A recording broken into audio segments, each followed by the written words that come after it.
What's going on? Had my eyeballs on some of these trimmers. I'm waiting until everybody walks by. I come on the busiest day in Lowe's. Anyway, I got mine on this 322. I'll probably go to the dealer and get one.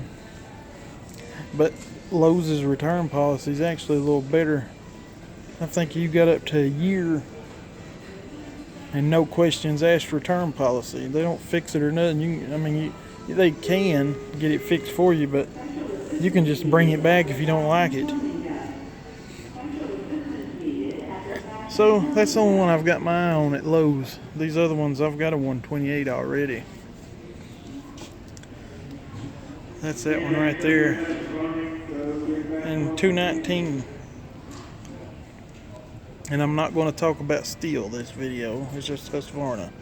Because I was thinking about getting another one. This would be your entry-level commercial trimmer if you're at Lowe's.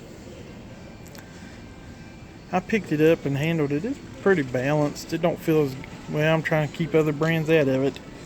Husqvarna needs to make me a fan out of me. And their blowers are awesome. I got a 150 BT over here. Try to make this video short. Everybody keeps staring at me. The employees. So he just head nodded me. But if you're new to the world of trimmers, don't buy any of those MTD brands right there. The Boland's is the same brand as the Troy belts. MTD makes those things with half cranks even. Most of them don't even have a full crank. Don't do it, boys.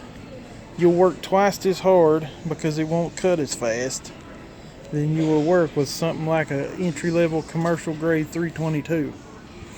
Even a 128, that right there would beat all these other ones to death. Even this old curve shaft thing. God, curve shaft. But I'm serious. If you started a business and you only had a Lowe's, and if I was going to do it right now, I'd buy that right there. I'm not talking about dealers or nothing. We're talking, I didn't say it's the best idea, so you was going to start a business at Lowe's. I would buy that. I would go right over here.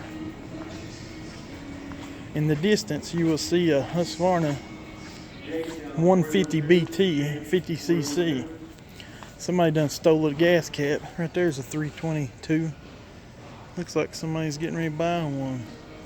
Well, actually, that's a 324. Right there's a 322. The 324 is a 4-cycle. Not a cool 4 mix, a 4-cycle, so you have to change the oil in it. That's just that don't interest me. And I would get that blower if I could afford it. If not, I would get that Husqvarna, that 125, and I would get one of those. And then, for the push mower, you can get several different ones. Like this Husqvarna right here has a Honda. I can tell from a distance. That thing's only $379, but if you had to go on a budget, you get the rear wheel drive. I would go with this one. If you live on all flat ground, the front wheels really don't help you. They do more spinning. That's why you'll wear the tires out and they'll be bald. Because there's no weight up here. It's physics. If there was weight up here, it would pull itself better. This would be called an assist. But if you live on a hill ground, I'm going way out of that should be a separate video. But anyway, I'd buy that Troy belt right there, that Husqvarna, either one. They'll last for a good long time. Don't let anybody lie to you. And you see them Hustlers.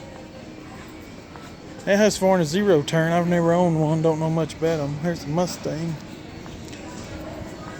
But I would buy that trimmer, them blowers, and one of these Hustlers. I wouldn't have a problem with that John Deere either. I love my John Deere at the house. That's right. That's made near me too. An hour and a half away from me in Greenville, Tennessee at the John Deere plant. Anyway, I'd buy this one if I could afford it. I'm talking if you had to start your lawn care company out with minimal money. That's what I would buy that one in a heartbeat. I don't care. Don't let anybody talk stupid to you. It's a stamp deck. I got a 2008 stamp deck. I got a freaking 80 miles Craftsman at the house with a stamp deck. Everybody says you'll destroy them commercial use. How? Explain. I'd love to see how. How do you destroy them? Yes, you might wear out the spindles, but how are you going to literally physically destroy the deck? If you're that stupid, you don't need to be riding a mower, because that means you're not walking your properties and seeing if there's anything there to destroy it. And plus, you're mowing too fast if you're denting it. Good Lord. Or not mowing too fast, you're just an idiot. But a stamped deck compared to a fabricated deck is night and day. And when you start talking speed of the deck from the commercial to the residential, they don't spin as fast. But if you take care of them and clean them out from under them, they'll never rust out. If you take care of this stuff, people. Employees ain't gonna take care of nothing. Remember that. For $2,800, I'd buy that John Deere. Nothing against MTD. I would buy this, no problem. But like I said, price-wise, I would rather have the Husqvarna over the MTD. It's $100 cheaper. And for that price, I would change my mind and go get a bad boy across the road at Tractor Supply for $200 more, or that little Hustler for $200 more. That's overpriced. Because it don't have, just not be mean, it just think the mower, it'll last. Don't start getting in a tiffy with me. I hate people that ain't mechanics and stuff try to tell me what's better. These decks are fine. They're just not deep enough to make a better cut. They'll do a good cut, don't get me wrong, but they're just not going to suck as hard and blow as hard and cut as fast. It's just a fact. Yeah, you staring at me because I'm talking to myself. I'll put you on camera. But seriously, this is what you need. If you do acres, you buy this little sucker. See how long it takes you. But anyway, this is a Husqvarna video, and I went completely crazy, and everybody in the store is looking at me. So anyway, 322, I might get it. I was looking at a 223L, but I might make a video at the dealer later. Peace.